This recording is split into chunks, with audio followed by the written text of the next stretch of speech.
As crianças vão se retirar agora. E enquanto elas o fazem, eu peço que você abra sua Bíblia.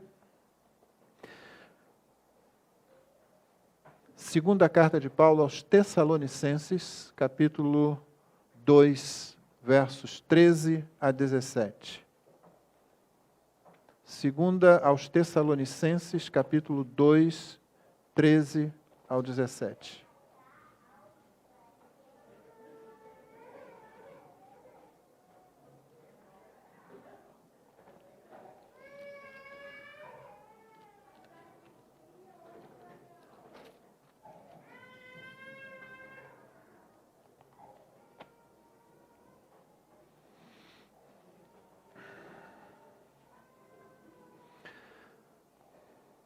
Nós temos crido e ensinado, irmãos, que não existe aquilo que se convencionou chamar de culto online. Por isso também não usamos a expressão culto presencial, porque é uma redundância, um pleonasmo. O culto é presencial. O culto congregacional é presencial. E uma das bênçãos de estar presente no culto, eu experimentava agora no início do nosso culto, quando no momento de oração silenciosa que antecede todo o culto dominical desta igreja. O Levi tocava uma melodia extremamente bonita, estava executando muito bem. Então agradeço você por me abençoar com isso essa noite e a outros irmãos aqui. Eu orei rapidamente e parei para observar a igreja orando, os irmãos de cabeça inclinada, orando enquanto aquela música tocava. Como isso é abençoador se você souber perceber aonde estão os valores que Deus tem colocado. É uma coisa muito simples, nós não temos um culto sofisticado. O culto, por definição na nova aliança, ele não é sofisticado. Embora ele possa ter muitos elementos, e algumas igrejas têm, de forma muito abençoadora, elementos estéticos que nós não temos aqui, mas ele não procura ser sofisticado, ele não procura atender aos nossos parâmetros de sofisticação, ele procura atender e deve procurar atender parâmetros de beleza bíblica, como uma boa música bem tocada enquanto a igreja ora. E observar irmãos orando, irmãos de cabeça inclinada, esse gesto de inclinar a cabeça não é alguma coisa mecânica. Significa que nós estamos diante de alguém que é maior do que a gente. Significa que nós estamos diante de alguém em cuja presença nosso orgulho se esvai. E a nossa confissão de fé é inclinar a cabeça. Ele é maior do que eu. E, no entanto, Ele ama quando está junto comigo. E quando está junto com os irmãos. O Senhor Deus ama a presença do seu povo. Cristo ama a presença do seu povo. Na sua última ceia, Ele diz, eu desejei muito tomar essa ceia com vocês. Nos seus momentos de angústia no Getsemane, Ele pede aos discípulos, fiquem comigo, vigiem comigo. Seja no momento da sua paixão em que ele está sofrendo, seja desde o Antigo Testamento, quando Deus declara que tem prazer, cada vez que Ele diz, eles serão o meu povo, eu serei o seu Deus, habitarei no meio deles. Deus tem prazer em estar no meio do seu povo. Você tem prazer em estar no meio do povo de Deus? Porque uma vez que Deus tem esse prazer, nós podemos ter qualquer outro sentimento ou intenção? Qualquer outro objetivo? O Senhor Jesus tem prazer em estar no meio do seu povo. Prazer no ato congregacional, na reunião dos discípulos, na congregação dos santos. Quando a gente se sentir desanimado, a gente deve pensar, o Senhor Jesus tem ânimo para estar no meio do povo dele. Se Ele estivesse entre nós fisicamente, Ele se dirigiria a uma congregação para estar. Era isso que Ele fazia na sua época. Estando presente nas sinagogas ou no ajuntamento de qualquer grupo, e quando dependia dele, esse grupo então se voltava para Deus de alguma forma. Ele começava a falar para falar das coisas de Deus. Ele tem prazer no meio da sua assembleia, da sua eclesia.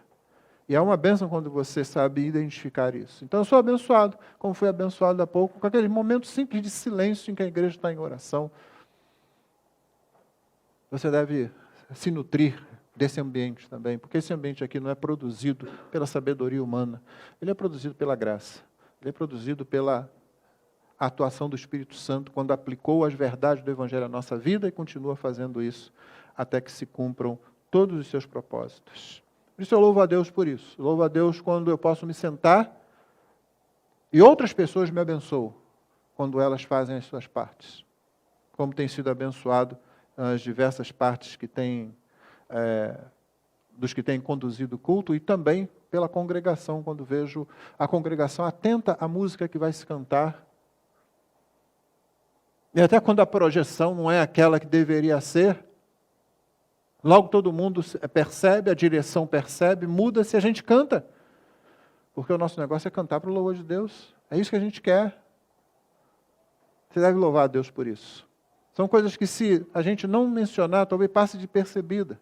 E você deixa de ser abençoado quando a bênção estava ali, bem à sua volta, dizendo, vem cá, me pega. A gente não precisa buscar grandes coisas. Deus está nos abençoando em pequenas coisas o tempo todo, se você olhar, se você perceber bem. Como falamos hoje de manhã, né? Como cantamos hoje de manhã, conte as bênçãos. Ok? Inícios, meios e fins do Evangelho, esse é o tema da mensagem dessa noite. Inícios, meios e fins do Evangelho. 2 Tessalonicenses 2, 13 a 17, eu vou ler o texto. Mas devemos sempre dar graças a Deus por vocês, irmãos amados pelo Senhor, porque Deus os escolheu desde o princípio para a salvação, pela santificação do Espírito e fé na verdade. Foi para isto que também Deus os chamou mediante o nosso Evangelho, para que vocês alcancem a glória de nosso Senhor Jesus Cristo. Assim, pois, irmãos, fiquem firmes e guardem as tradições que lhes foram ensinadas, seja por palavra, seja por carta nossa. Que o próprio Jesus Cristo, nosso Senhor e Deus, nosso Pai, que nos amou e nos deu eterna consolação e boa esperança, pela graça, console o coração de vocês e os fortaleça em toda boa obra e boa palavra. Amém. Vamos lembrar qual era a igreja de Tessalônica? Ela foi organizada na segunda viagem em Paulo. Aquela viagem que eu citei hoje de manhã, quando ele parou em Troade e não sabia para onde ir. Então, o Senhor mandou uma visão para ele. Um varão, um homem, vestido com um macedônio, disse, vem para cá, para a minha terra, ajuda-nos. Ele atravessou, começou a pregar em Filipos. Depois ele foi para Tessalônica, depois para Bereia, depois para Atenas, depois para Corinto. Nessa trajetória, uma igreja foi organizada em Filipos. Você se lembra do carcereiro, você se lembra de Lídia, vendedora de púrpura, terremoto na prisão. Depois ele vai para Tessalônica, 3 semanas, 3 sábados pregando na sinagoga, e a perseguição se levanta. E eles fazem uma grande confusão, os judeus, e entram na casa daquele que estava hospedando Paulo e seus amigos, arrastam-no para fora, ele consegue sair sob fiança, mas as circunstâncias estão muito ruins, as circunstâncias não estão boas. Então, Paulo é enviado adiante e a igreja fica lá. Note só, muito pouco tempo de trabalho. Você não planta uma igreja com 3 semanas de trabalho. Mesmo que você considere que Paulo tenha ainda ficado algum tempinho, se ele forçasse a barra, mesmo que você considere que ele ficou ali 6 meses, não é tempo suficiente para você plantar uma igreja num local onde a igreja seria formada majoritariamente, e por tudo que a gente vê nas 2 cartas escritas àquela igreja, majoritariamente por não-judeus, por gentios. E a igreja fica lá, ele vai adiante, e ele recebe notícias de lá. Na verdade, ele envia Timóteo para ter notícias de lá. E pouco tempo depois ele escreve a primeira carta. E pouco tempo depois dessa, ele escreve a segunda carta. Esses estão entre os documentos mais antigos da fé cristã. Podem ter sido os primeiros livros, ou entre as primeiras cartas do Novo Testamento. E ninguém discute muito a autoria, todo mundo aceita a autoria de Paulo dessas cartas aqui. Então nós estamos diante de documentos antigos falando de uma igreja que foi formada em circunstâncias de grande tensão, pressão, e aonde o apóstolo trabalhou pouco tempo. Essa era a situação ali. Eles tinham alguns problemas com a vinda de Jesus, de modo que quando você lê a primeira carta, você vai ver que todo o capítulo termina com uma menção à segunda vinda de Cristo, além do ensino direto ali. E aqui na segunda carta, Paulo ocupa esse capítulo 2 basicamente falando disso. Ele começa dizendo que no que, você vê aí no versículo 1, irmãos, no que diz respeito à vinda do nosso Senhor Jesus Cristo e a nossa reunião com Ele, Pedimos que vocês não se deixem demover facilmente de seu modo de pensar, nem fiquem perturbados, abalados, preocupados, em dúvida, quer por espírito, quer por palavra, quer por carta, como se procedesse de nós, dando a entender que o dia do Senhor já chegou. Então alguém, de alguma forma, chegou lá com o ensino errado. Mas é bom que a gente esteja atento a isso. Uma igreja que surge, mesmo em grande tribulação, não pense que o diabo, que é o grande patrocinador da mentira e do falso engano, não pense que ele vai deixar barato, não. Ele não quer saber se uma igreja está fraca ou forte. É por isso que muita gente que estuda tipologia bíblica vai dizer que os amalequitas, lá no Antigo Testamento, são um tipo do diabo. Expressam a ação do diabo, porque eles vêm contra o povo de Deus quando o povo de Deus ainda nem é uma nação realmente consciente disso, e eles começam a matar, e a perseguir, e a abater, fosse velho, criança, quem ficasse um pouco mais para trás, assim, eles vieram. O diabo faz a mesma coisa. Ele não está preocupado se você está se sentindo bem ou mal, ele não quer saber disso. Ele vem para destruir, é isso que ele faz. Matar, roubar e destruir. Então essa igreja enfrenta essas dificuldades e aonde? Justamente na área que lhe dá vida, a palavra de Deus, a doutrina, o ensinamento de Jesus. Então Paulo começa dizendo, não se deixem abalar. Seja lá o meio pelo que se chegar a vocês. É por isso que ele vai dizer no texto que nós lemos, no versículo 15, né? Olha, fiquem firmes, guardem as tradições que lhes foram ensinadas. Ele quase que repete o que ele disse lá atrás. Seja por palavra, seja por carta nossa. Porque antes ele tinha falado, talvez alguém tivesse chegado lá e falado, ele fala em espírito, ele fala em carta, como se algum falso mestre tivesse chegado lá e começado a perturbar o ensino daquela igreja. Essa é a igreja de quem Paulo recebe boas notícias quando Timóteo volta para ele. E antes dele escrever a primeira carta. Apesar de tudo, Paulo, a igreja está indo bem. O Senhor está sustentando a sua igreja ali. A igreja continua firme. Agora tem umas coisinhas acontecendo, então Paulo escreve para lá. E depois ele escreve essa segunda carta. Nesse capítulo 2, então, como você viu, ele começou a falar da volta de Jesus, e como alguns parecem estavam dizendo, olha, isso já aconteceu, e tem muita gente que gosta de falar sobre isso. Tem gente que fala que a ressurreição de Cristo aconteceu num nível espiritual, que a ressurreição não foi física, Jesus não voltou dos mortos, porque afinal de contas, eu e você sabemos que ninguém volta dos mortos. Esse não é um bom argumento? Não, é péssimo, isso não é argumento nenhum. As pessoas quando começam a dizer assim, nós sabemos que, peraí, sabemos mesmo? Por que sabemos? São as perguntas que têm que ser feitas, né? Antes da gente continuar e ir adiante. Não, nós sabemos que as pessoas não voltam do morto. Então foi uma ressurreição no sentido de que a morte de Cristo, seu sacrifício, fez com que espiritualmente aquele grupo se levantasse e criasse um grande movimento. E por aí vai. Mas falam isso também da vinda de Jesus. Em certo sentido, Cristo já voltou. Cristo volta quando alguém morre. E não importa muito o que acontece depois, o fato é que para aquela pessoa ele está voltando e por aí vai. Não, a Bíblia ensina claramente, e é fonte de grande consolação, o fato de que Cristo não somente ressuscitou dos mortos, como fisicamente voltará para buscar a sua igreja. É isso que nós cremos, é isso que nós confessamos, é isso que a igreja ortodoxamente tem confessado ao longo de todo o tempo. Então Paulo está argumentando, há alguns sinais, por exemplo, a grande apostasia e o homem da iniquidade, geralmente chamado de anticristo, uma expressão que ficou esvaziada, porque os filmes de Hollywood, olha, não são um bom lugar para você aprender doutrina. Não vai atrás daquilo lá como se fosse aquilo lá. Você assiste, ri ou chora, ou lamenta o tempo que você perdeu diante da tela, dependendo da qualidade do negócio, daquele roteiro, mas eles não são bons. Então o anticristo, o negócio fica esvaziado de sentido. Não é o nosso ponto aqui nessa noite. Basta dizer que Paulo está dizendo, não é assim. Há alguns sinais, inclusive, para os quais nós devemos estar atentos, não porque nós devemos ficar calculando a volta de Jesus. Nenhum servo fiel está preocupado com o dia que Jesus vai voltar. Qualquer pessoa que se preocupa, qual o dia, qual a hora, os judeus estão reconstruindo um templo em Jerusalém, os árabes estão fazendo não sei o quê, e a Rússia, e isso e aquilo, você sabe que tem alguma coisa errada com essa pessoa. Todo crente fiel, como mordomo fiel, ele anseia pela volta, e ele está pronto para a volta, mas ele não está preocupado. Ele gostaria que fosse logo, isso sim, mas ele não está preocupado em calcular, em fazer contas ali. Para quê, afinal de contas? Isso não nos foi ordenado. Quando perguntaram isso a Jesus, Senhor, restaurarás tu neste tempo a Israel? Olha, não vos compete, não é da competência de vocês. Mas como a igreja estava confusa, Paulo deu alguns sinais, esses dois que eu citei, e ainda fala do trabalho desse homem da iniquidade, e diz que o ministério da iniquidade, na verdade, já opera desde a época dele e sempre operou de fato.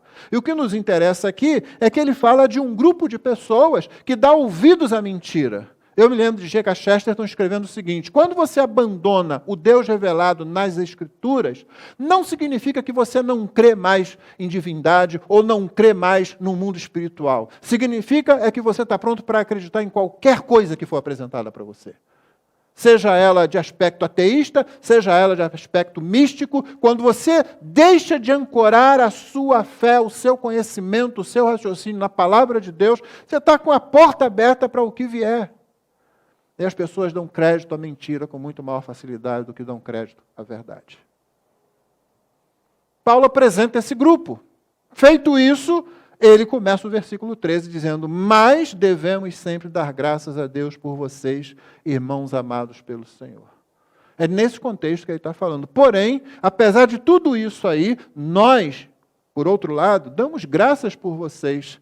O Senhor manda a operação do erro sobre aqueles que insistem em se agarrar e praticar a mentira.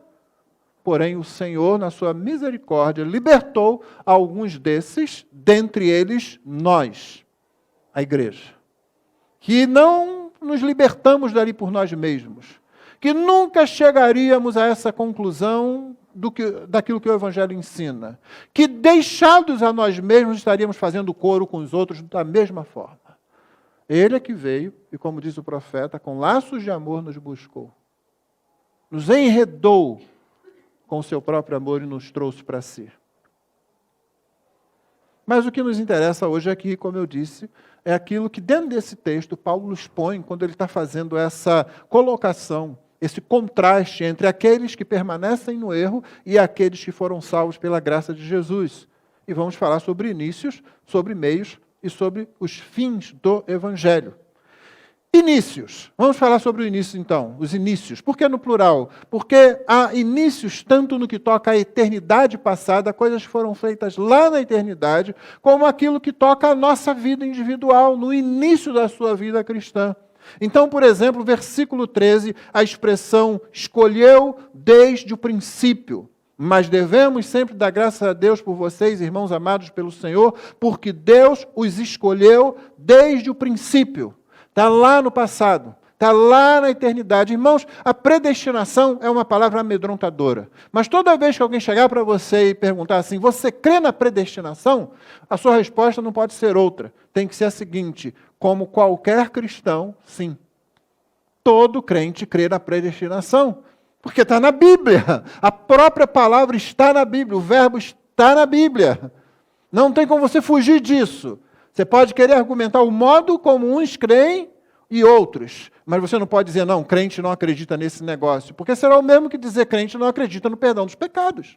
Crente não acredita na bem-aventurança eterna. Crente não acredita na morte expiatória de Cristo. Sim, tem pessoas que não acreditam nisso, mesmo e essas coisas estão todas na Bíblia. Então, predestinação não é para nos atormentar. Eleição. Eleição e eleição incondicional. Por que você teve que falar essa palavra? Por que você teve que qualificar eleição?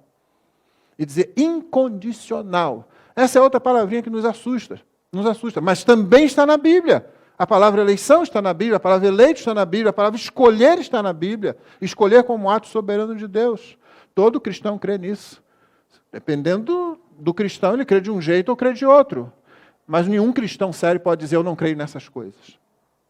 E a eleição, interessantemente, nas Escrituras, quando os apóstolos tocam nesse assunto, eles não estão querendo criar celeuma, eles não estão brigando, simplesmente assumem que Deus é soberano, tanto na criação como na salvação.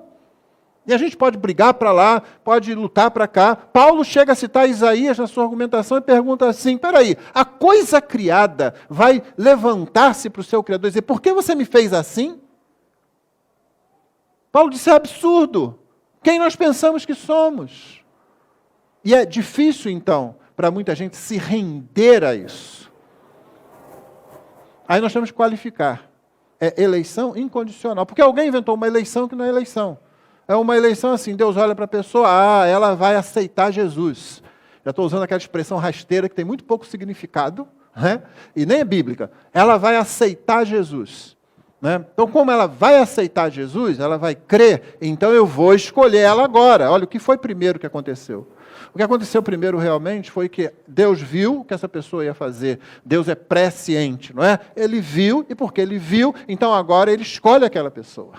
Essa é uma eleição condicionada ao que a pessoa faz. A Bíblia não ensina isso. A palavra presciência, a gente trata a palavra presciência como se ela fosse uma palavra portuguesa, e ela vem de uma palavra grega através da cultura, do ensino judaico, semítico, enraizada nas palavras do Antigo Testamento, que não significam simplesmente saber de antemão, mas entrar num relacionamento de antemão, em um relacionamento íntimo. A palavra conhecer tem tanto esse significado que ela era usada, mesmo em português, como sinônimo de ato sexual. Eu me lembro que eu, lá nos meus 10 anos de idade, né, lá nos anos 72, né, não tem internet, não tem essas coisas todas, quando eu comecei a ler a Bíblia, ele conheceu Adão, a Eva, e ela teve um filho, eu vou me preocupar agora com as meninas que eu conhecer. Ficar preocupado já. Olha, muito prazer. Não, sai para lá. Não quero ser pai com 10 anos de idade. Conheceu Adão a Eva. Não, ele teve relações com ela e então ela concebeu. Porque é esse o sentido do termo em hebraico, esse sentido migrou para o Novo Testamento grego. Quando se fala pré-conhecer, não é que Deus sabe alguma coisa, ele sabe porque é ele quem determina. Um parênteses aqui. Mas não é simplesmente porque ele sabe o que vai acontecer. É porque ele olha e diz assim, aquele lá é meu. E, na verdade, ele não precisa olhar para frente nem para trás. Isso é a gente. Isso é para a gente. Para eu poder me entender com os irmãos aqui. Deus não está olhando para trás nem para frente. Para ele as coisas não existem assim. Então, quando se diz, ele escolheu desde o princípio, os apóstolos fazem com isso, é dar louvor a Deus. Quando Paulo escreve a grande seção de Romanos 9 a 11, falando sobre os difíceis aspectos da predestinação, inclusive da predestinação e da relação entre Israel e a igreja, ele termina com um hino de louvor. Não é assim aquilo que nós cantamos, ó profundidade da riqueza, tanto da sabedoria como da ciência de Deus? E quando ele quer introduzir assuntos importantes para a igreja em Éfeso, e começa a sua carta, ele fala sobre eleição, sobre predestinação, e do versículo 3 ao versículo 14, naquele grande período em grego, aquilo é um período só, sabe? Ou seja, só tem um ponto final aí, lá no final do verso 14. Nessa nossa edição, ele está seccionado, mas em grego é um período só. É um grande hino de louvor, fala de louvor o tempo todo, é para o louvor da sua glória que ele nos predestinou no amado, e por aí vai e se repete isso. Quando os apóstolos olham para isso, eles não olham isso como, meu Deus do céu, e agora, Deus é injusto, e toda aquela conversa de pseudo-argumentos, eles dizem assim, se Deus não escolhesse, eu não seria salvo, por isso eu louvo a Ele. Eu sou salvo porque Ele me escolheu, porque eu nunca o escolheria se dependesse de mim, sozinho. E é por isso que isso está lá no início. Nos escolheu desde o princípio. O versículo 14 tem outro início do Evangelho, agora na sua vida. Os chamou mediante o nosso Evangelho. Foi para isso que também Deus os chamou mediante o nosso Evangelho. Deus escolheu lá dos princípios, e no início da sua vida cristã, como é que aquilo atua em você, como é que aquela eleição feita lá no início atua em você? Através da chamada do Evangelho. É por isso, é bom você ter na mente isso desde o começo. Deus, que escolheu os fins, escolheu também os meios pelos quais esses fins são alcançados. Como é que aqueles que foram escolhidos desde o princípio chegam ao propósito disso, né? Os escolheu desde o princípio para a salvação, verso 14, por isso, que também Deus os chamou mediante o nosso Evangelho. Isso é início, é o início da minha vida cristã, é o início da sua vida cristã, mediante o Evangelho. Mas tem mais, versículo 15. as tradições que lhes foram ensinadas. Assim, pois, irmãos, fiquem firmes e guardem as tradições que lhe foram ensinadas, seja por palavra, seja por carta nossa. Você foi chamado pelo Evangelho, junto com o chamado do Evangelho, aconteceu aquilo que é, assim, mesclado com a evangelização, que é discipulado. Aliás, toda evangelização é discipulado. Quando você começa com uma pessoa, você não tem que ver, vou dar esse folheto aqui para você e tal. Não, você já está vendo ali o futuro aluno, o futuro discípulo. Você é discípulo de Cristo e você vai passar aquilo para ele. E você começa anunciando o Evangelho para ele, mas você já está discipulando. Eu não estou fazendo um processo de evangelização para depois inventar uma classe de discipulado na igreja. Não, você começa a falar de Jesus para ele e já vendo, semana que vem a gente se encontra de novo, quem sabe no final dessa semana, se a pessoa topa, então você encontra com ela e você se encontra com ela e você se encontra com ela, e é assim que muita gente foi salva. É assim que alguns de vocês estão aqui. Junto com o Evangelho, a pregação vem o discipulado, as tradições que lhes foram ensinadas.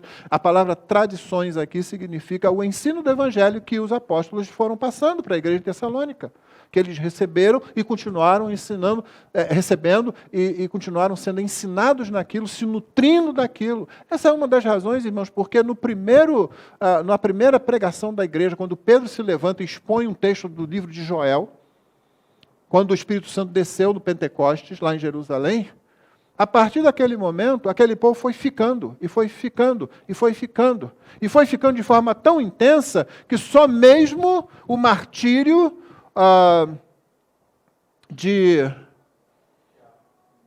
Não foi Tiago não, gente, me esqueci, capítulo 7 de Atos. Estevão. Só mesmo o martírio de Estevão foi suficiente para eles voltarem para as suas terras. Por quê? Porque quem tinha autoridade em si é aquele pequeno grupo de homens ali. Então, não, nós temos que saber mais. Nós já cremos, nós já fomos batizados e agora nós estamos aprendendo e aprendendo e aprendendo. Mas tem mais, versículo 16. Que nos amou e nos deu eterna consolação. Verso 16. Que o próprio Jesus Cristo, nosso Senhor e Deus, nosso Pai, que nos amou e nos deu eterna consolação e boa esperança pela graça. Note, o verbo está no passado também. Ele nos amou e Ele nos deu eterna consolação. Isso aponta para o final. Ele nos deu no passado, no início da sua vida cristã, você ouviu o Evangelho, você foi aprendendo. O que você aprendeu, eterna consolação, significa as promessas da bem-aventurança eterna lá no final. E aquele final, irmãos, é um começo. Vamos lembrar disso. Toda vez que a Bíblia aponta para a consumação dos tempos, fim dos tempos, esquece novamente os filmes de Hollywood. Se o filme tiver título Fim dos Tempos, sai fora. Eles vão dizer que está acabando uma coisa, quando na verdade está começando.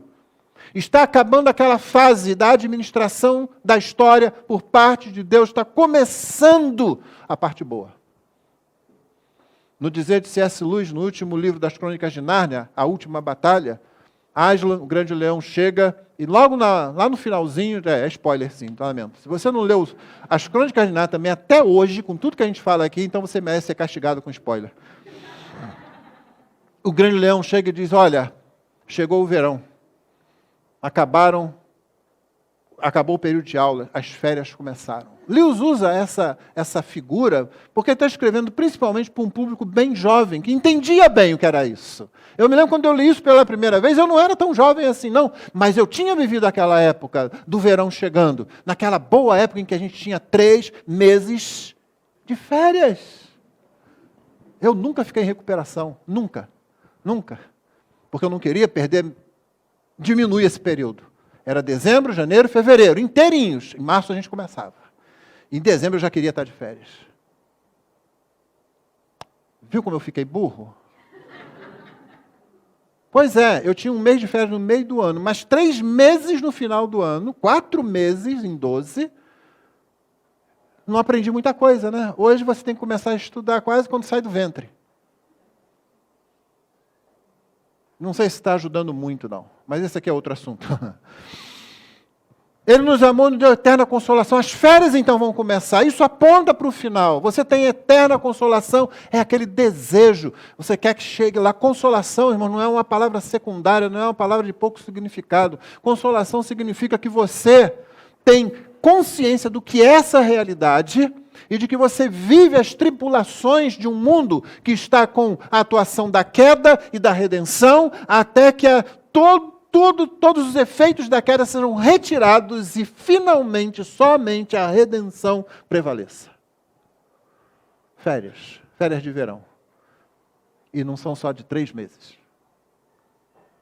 Portanto, esses são inícios do Evangelho. Seja na eternidade, na eleição, seja na aplicação do Evangelho, quando o Espírito une o seu poder à palavra pregada, seja do púlpito, seja na entrega do folheto, seja na conversa casual, num encontro, num ônibus, numa condução, seja aquele trabalho semanal de várias vezes ir na casa de alguém, encontrar-se com uma pessoa numa lanchonete e anunciar o Evangelho, seja no que vai depois disso, quando as tradições, por assim dizer, o ensino, o discipulado toma corpo, mesmo a pessoa vai se aperfeiçoando, são os inícios do Evangelho.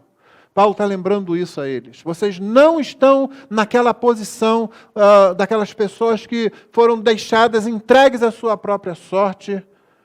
Deus já começou o trabalho dele muito mais tempo do que vocês podem imaginar e vai levar esse trabalho até que a eterna consolação se concretize na sua vida. O segundo ponto são os meios. Novamente aqui, tanto o que ocorre nesse período em que nós estamos, na nossa vida, como aquilo que serve como instrumentos usados por Deus, os meios que Deus usa para nos salvar. Verso 13, devemos sempre dar graças a Deus por vós. Isso é agora. Paulo está falando agora. Devemos sempre dar graças a Deus por vocês. Ele vai completar, irmãos amados pelo Senhor, porque Deus escolheu. Meus irmãos, você dá graças pela vida dos seus irmãos? Você ora agradecido? Alguém aqui, domingo passado, me disse, eu dou graças pela vida dessa igreja, porque nessa igreja aqui eu encontrei um evangelho consistente. Eu fiquei tentado a fazer como certos pastores fazem. Trazer a pessoa aqui na frente, né? Dizer, mas qual é a sua igreja? Quer dizer que depois que você veio para a primeira igreja batista bíblica do Rio de Janeiro, é que o quê? É que eu aprendi que eu sou um pecador miserável. É isso que ela vai dizer. Se você aprendeu bem a lição, é isso que a pessoa vai dizer. Eu sou um pecador miserável, eu não mereço coisa nenhuma, eu não merecia estar nesse culto, eu não merecia ser aceito por Deus, eu não merecia que Ele ouvisse o meu cantar. E por Cristo Jesus, Ele faz com que tudo isso aconteça. Não, mas eu não vou fazer isso ainda não. Ainda não. Devemos sempre dar graças a Deus por vocês, porque vocês são crentes. Cada vez que você olha para o seu irmão, também estou me sentindo tentado a dizer, olhe para o irmão que está do seu lado e diga, eu devo estar meio herege hoje. Olhe para o irmão que está do seu lado e diga, você é um milagre. Só que a palavra milagre está tão desgastada também que a pessoa vai entender outra coisa. Ela vai entender que ela é super valiosa, que ela é um negócio assim, estonteante. Não, você é um milagre, porque você é um miserável, uma miserável, que deveria ser lançado no inferno sem maiores discussões, e no entanto está aqui na igreja. Nós olhamos uns para os outros e vemos milagres da graça. É triste que as pessoas entrem numa igreja e fiquem procurando milagres de cura. E olha, Deus cura, a gente sabe que Ele cura, mas isso não chega aos pés do fato de um coração que foi transformado pela graça. Por isso Paulo diz, devemos sempre dar graças, isso é agora, é presente, é no meio da situação, entre o início e o fim. Mas agora no verso 13 ainda ele cita o meio que é o instrumento para que aqueles fins sejam alcançados. Versículo 13, pela santificação do Espírito e fé na verdade. Mas devemos sempre dar graças a Deus por vocês, irmãos amados pelo Senhor, porque Deus escolheu desde o princípio para a salvação, pela santificação do Espírito e fé na verdade. Ou seja, os que são salvos pela santificação. Esse é um instrumento. Ele vai dizer, foi para isso que Deus chamou mediante o nosso Evangelho. O Evangelho é ouvido, a conversão acontece, o coração é regenerado, A partir disso, a pessoa se arrepende dos seus pecados e crê em Cristo. E então o caminho dela é santificação no Espírito e fé na verdade. Não tem esse negócio de vive pecando e vai para o céu. Eu não estou salvo, salvo para sempre. Então posso fazer o que eu quiser, não pode. Se você acha que pode fazer o que quiser, você não entendeu nem o começo do Evangelho. Porque aqueles que são miseráveis, pecadores, eles se apresentam diante de Deus como o filho, o chamado filho pródigo. Faze-me como um dos teus diaristas. Eu já não mereço mais ser chamado teu filho. Deixa eu ficar com os outros, com os empregados, com os servos. Eu não mereço nem isso. Mas se o Senhor deixar, é disso que eu preciso. Então ninguém chega e diz, eu faço o que eu quero, eu vivo do jeito que eu quero, porque eu já estou salvo. Gente, alguns pastores, alguns pregadores darão sérias contas a Deus desse falso ensino que coloca muitas pessoas mais firmemente no caminho da perdição. É pela santificação do Espírito. Processo de santificação que vai acontecendo, que é aquele processo em que nós vamos cada vez nos parecendo mais com o Senhor Jesus. E fé na verdade.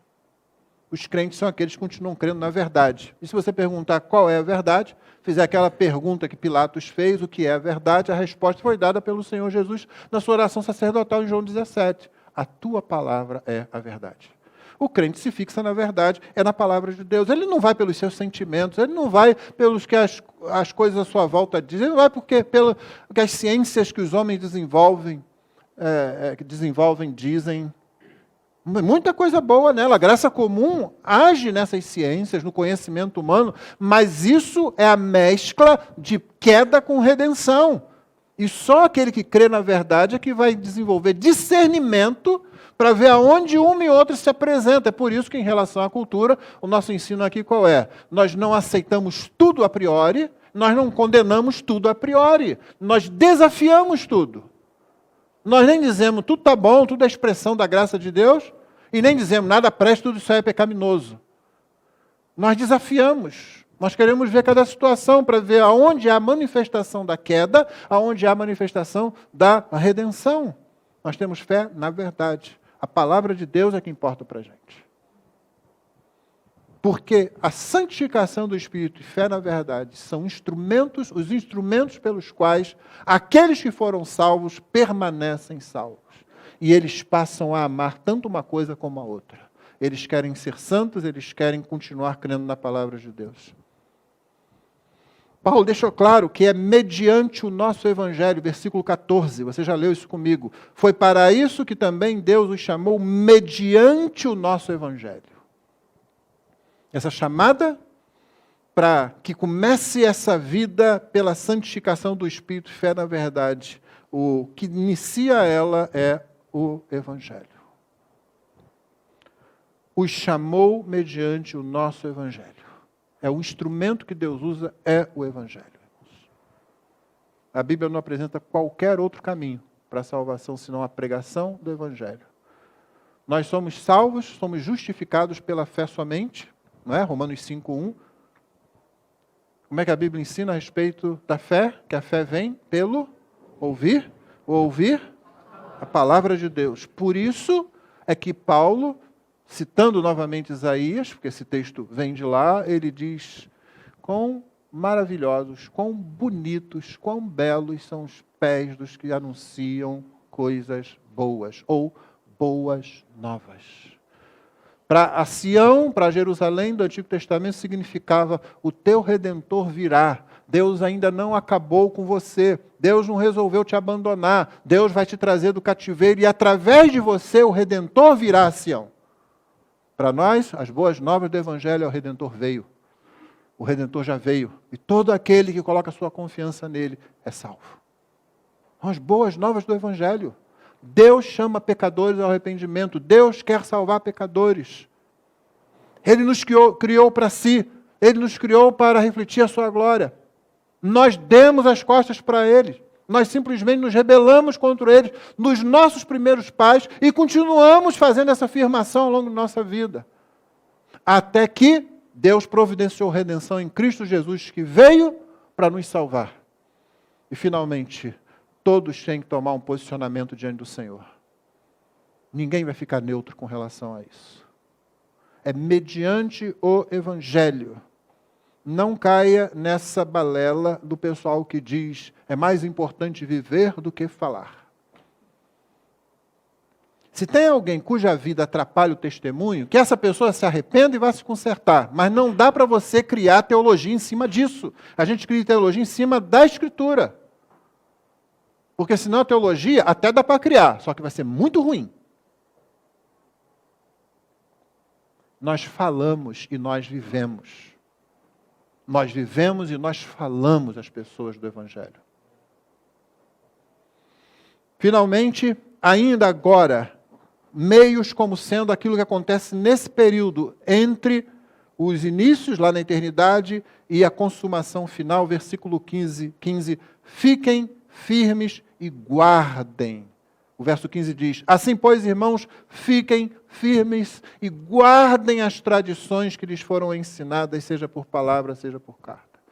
Paulo está dizendo, fique firme nesse ensino que eu estou passando para vocês e nos outros. Não vá atrás desse pessoal que está dizendo, olha, a volta do Senhor já aconteceu, ou daquele que diz a ressurreição já aconteceu, ou dos que dizem outras coisas que se constituem um outro evangelho, um evangelho falso. Paulo diz, fique firme.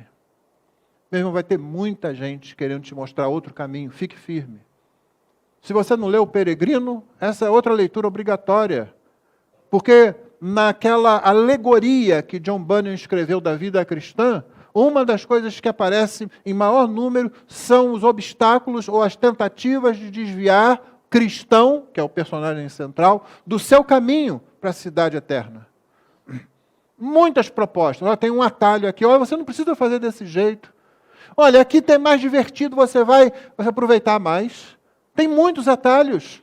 E às vezes esses atalhos se apresentam como fórmulas doutrinárias, como doutrinas até dentro da igreja, como algum ensino que parece libertador, porque agora você já não precisa mais daquele lance de santificação do Espírito.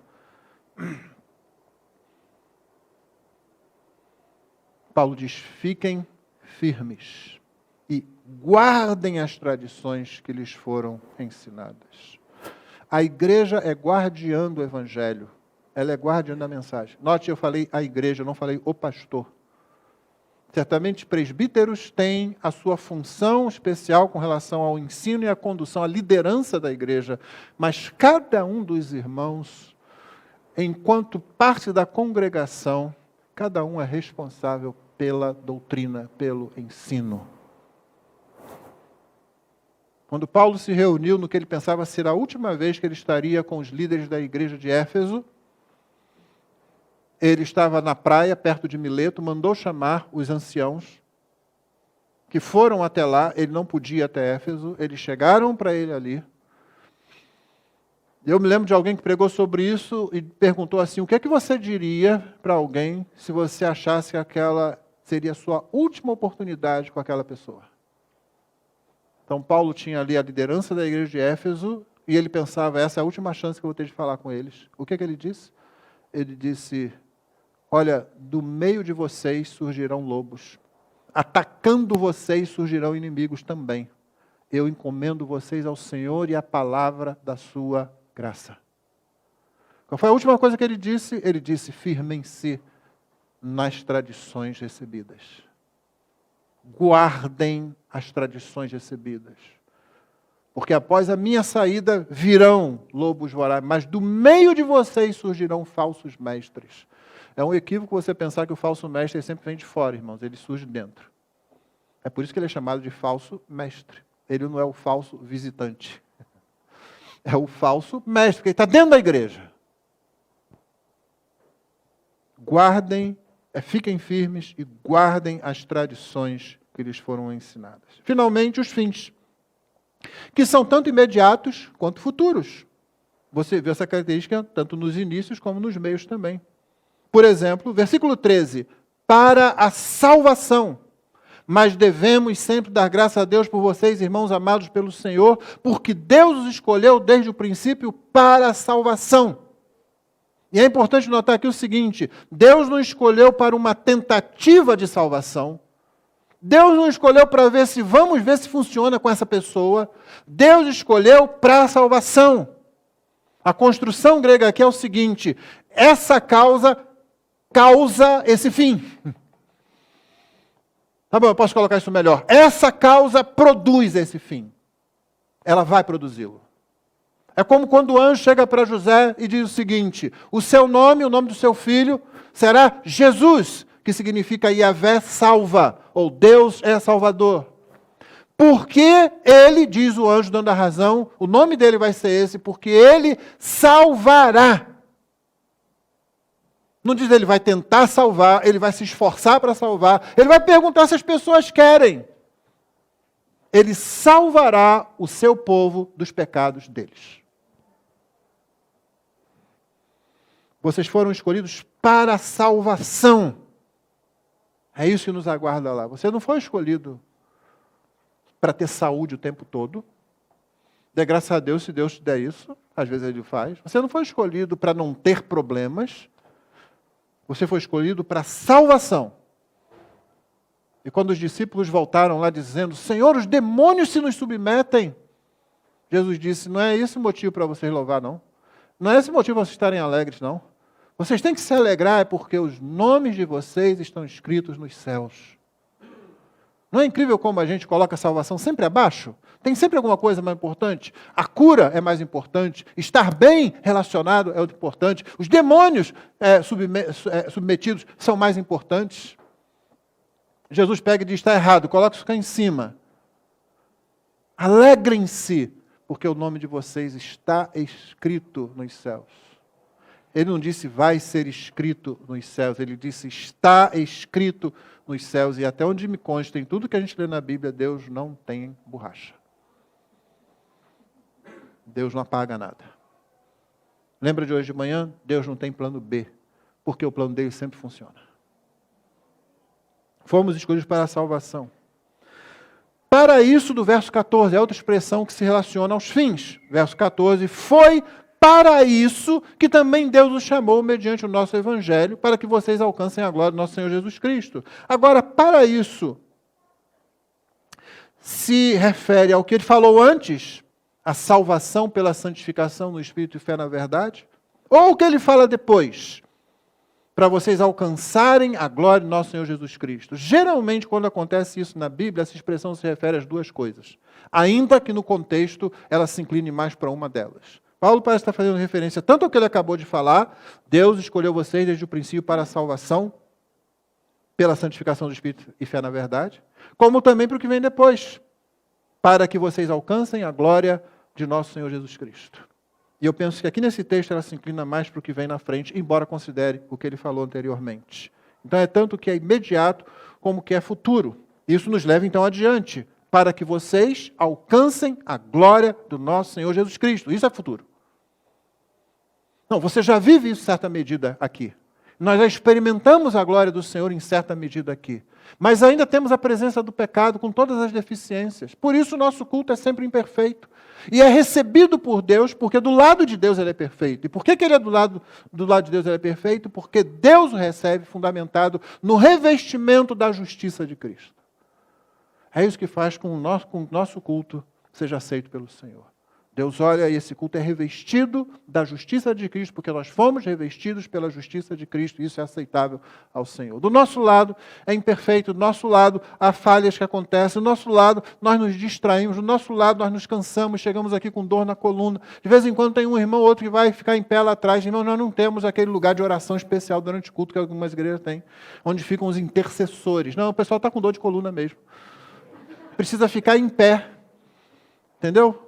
Porque isso acontece. A noite foi mal dormida, a criança às vezes teve um problema, você não conseguiu dormir, mas você vem ao culto meio com sono. Do nosso lado temos todas essas situações, mas nos aguarda a glória do nosso Senhor Jesus Cristo, para que vocês alcancem a glória do nosso Senhor Jesus Cristo. Então eu disse que isso já ocorre em certa medida, porque essa pessoa cansada, essa pessoa com dor na coluna, essa pessoa que de vez em quando se distrai, Ainda assim, procura a palavra de Deus. Ainda assim, procura o lugar de adoração com o povo de Deus. Ainda assim, procura as canções que falam de Deus. E se uma canção começar a falar algo que não está aqui, ela vai começar a se perturbar com aquilo. Se o pregador começar a falar algo que não está aqui, ela vai começar a dizer, não é esse caminho, não é esse alimento que eu vim buscar. Ela está cansada, dor na coluna, a criança chorando, mas ela ainda está pensando aqui, isso é graça, isso é obra de Deus, isso é glória do Senhor já no nosso meio, apesar das dificuldades e dos obstáculos. Mas o que nos alcança, o que nos está preparado, nós fomos salvos, nós fomos separados, nós fomos escolhidos mediante a pregação do Evangelho pela santificação do Espírito e fé na verdade para alcançar a glória do nosso Senhor Jesus Cristo. Irmão, não tem nada menos que isso esperando por nós. A glória do nosso Senhor Jesus Cristo. O pessoal gosta de falar na Shekinah. Eles às vezes não têm nem ideia do que estão falando. Não é? É simplesmente um termo que se referia à glória de Deus quando ela aparecia numa nuvem que brilhava e que, portanto, fazia o quê? Expulsava todo mundo. Era isso que acontecia. Basicamente, quando ela chegava, o culto acabava. Está todo mundo lá, os sacerdotes e tal, a glória de Deus, hoje eu vou para o meio deles, mesmo. E aí, o que vem? Vem a glória do Shekinah, vem aquele brilho da glória. E aí, o que eles fazem? Eles não começam a cantar, eu vejo a glória do Senhor hoje aqui. Eles começam a dizer, cadê a porta de saída? E começam a se afastar. É isso que eles fazem. Agora você imagina o que é a gente entrar na glória do nosso Senhor Jesus Cristo no final. E entrar, não é sair, é entrar. Entra no reino do teu Senhor, significa entra na minha glória. É a oração, é a resposta da oração de Jesus. Pai, eu quero que eles vejam a minha glória que eu tinha contigo antes do mundo. Nada menos do que isso, nada menos do que isso. Não é mais o bebê na manjedoura, não é mais o carpinteiro ou o filho do carpinteiro. Não é mais o sujeito que saía andando dali para lá a pé e falando numa casa, falando noutra. É o rei do universo, fazendo com que o seu reinado se expresse de forma plena e dizendo, vem participar.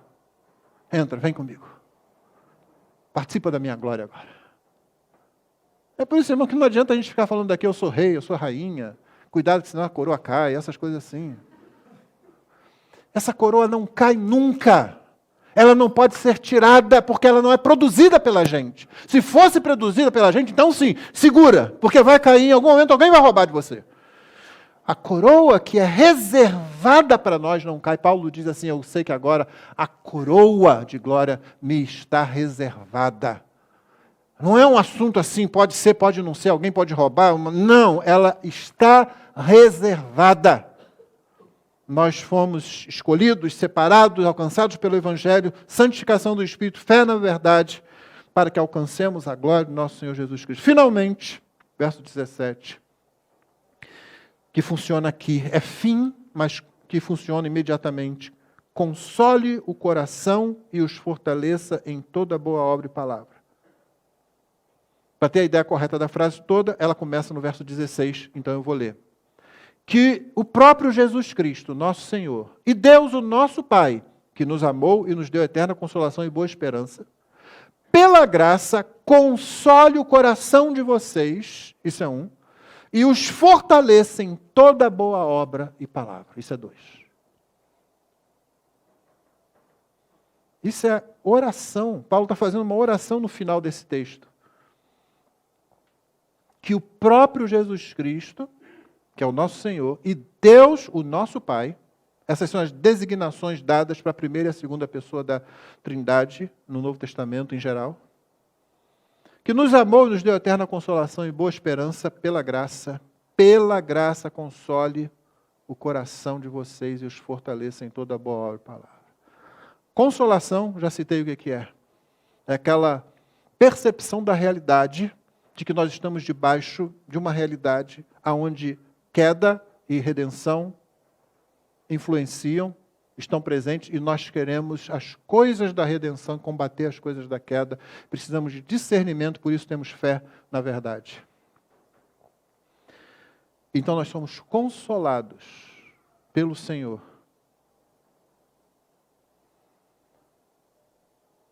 Com a percepção da realidade. É quando todo mundo diz que você está errado. Não, isso não pode ser verdade. Isso que você está dizendo aí, por que você acha que você está certo e os outros todos estão errados? E para nós aqui, isso surge em forma de algum embate acadêmico, muitas vezes. Para os nossos irmãos que sofrem perseguição em alguns lugares, isso surge em forma de tortura, prisão, humilhação, morte, muitas vezes.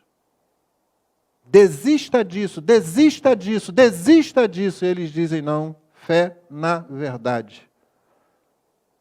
Eles são consolados, porque o Espírito aplica a palavra aos seus corações e eles são firmados na verdade. Essa foi uma das falhas daquilo que ficou conhecido como busca do Jesus, pelo Jesus histórico. Há alguns teólogos começaram a procurar isso, dizendo, o Jesus está na Bíblia, obviamente é uma fantasia, uma invenção de algumas pessoas. O pessoal se entusiasmou muito e botaram ele lá no alto. Vamos descobrir o Jesus histórico?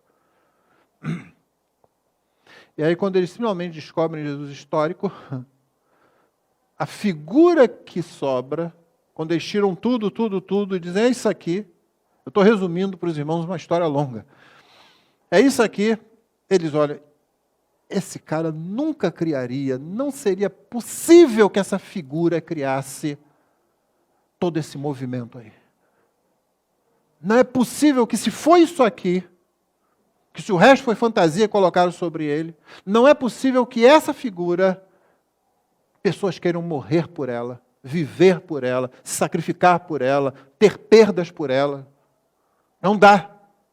Não explica isso nesse gigantismo que foi a fé cristã, que sempre foi. Mesmo depois quando ela se corrompeu. Mas não tem explicação, a não ser que seja o Cristo da Bíblia, como a Bíblia o apresenta. Aí sim. Isso é consolação, é você saber, não, o Senhor está comigo. É Estevão sendo apedrejado e aí Deus dá aquele mimo para ele no final, né? Particularmente eu creio que Deus faz isso com toda pessoa que está enfrentando um martírio, que está enfrentando uma situação assim. Ele está sozinho, Estevão sendo apedrejado ali, e de repente ele tem uma visão do céu aberto, o Senhor Jesus dizendo, vem. E eu sempre imagino Estevão dizendo, gente, acerta essa pedra direito. Acerta uma pedra aqui, outra aqui. Não, gente, na cabeça. Eu quero ir para lá. Eu não quero mais ficar aqui, não.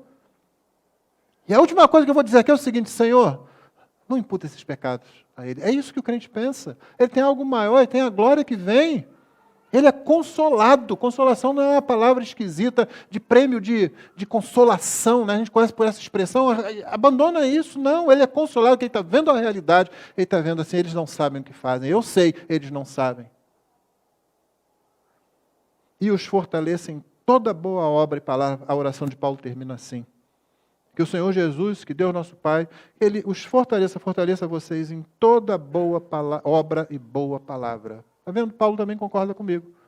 É um cara sábio, né? Concordou comigo? A gente faz, a gente fala. Né? Boa obra e boa palavra. Ou seja, eu aprendo isso de Paulo. Eu prego isso. Não posso pregar, olha, é importante você falar mais do que você viver. Não, irmão. Boa obra, boa palavra. É isso que a gente busca. E Paulo ora para que isso aconteça. E como ele diz lá, nós devemos sempre dar graças a Deus por vocês, lá no começo, eu perguntei, você dá graça pelo seu irmão? Essa oração também precisa ser feita. Oremos uns pelos outros assim. Que o Senhor console os nossos corações e nos fortaleça em toda boa obra e palavra. Paulo não está falando aqui de obra ruim e obra boa. Paulo está querendo dizer o seguinte, a boa obra e a boa palavra é quando você faz a obra de Deus e quando você crê, prega e vive a palavra de Deus. É isso que ele está falando aqui. Boa obra e boa palavra. Irmãos, esses são fins que apontam tanto para a eternidade como imediatamente já atuam em nós. Que o Senhor nos abençoe. Vamos ficar de pé para a oração final, por favor.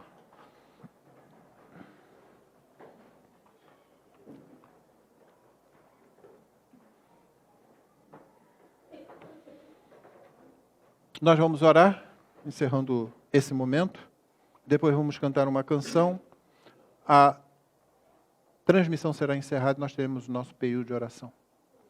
Pai querido, muito obrigado pela Tua palavra, muito obrigado pela grande consolação que é sabermos que fomos eleitos na eternidade, sem que nós merecêssemos. De forma incondicional, as razões estão no Senhor. e que nós fomos salvos para experimentar a glória do Senhor Jesus no futuro. E que enquanto isso não acontece, nós podemos confiar que o Senhor continua atuando em nossa vida e que nós podemos testemunhar do Evangelho que uma vez nos salvou, para que todos os teus eleitos sejam alcançados. Dá-nos a tua bênção, abençoa também aqueles que estão nos acompanhando. Se houver alguém entre eles que ainda não se rendeu a Jesus, que hoje seja dia de salvação. Nós oramos em nome de Jesus. Amém. Vamos cantar ao Senhor.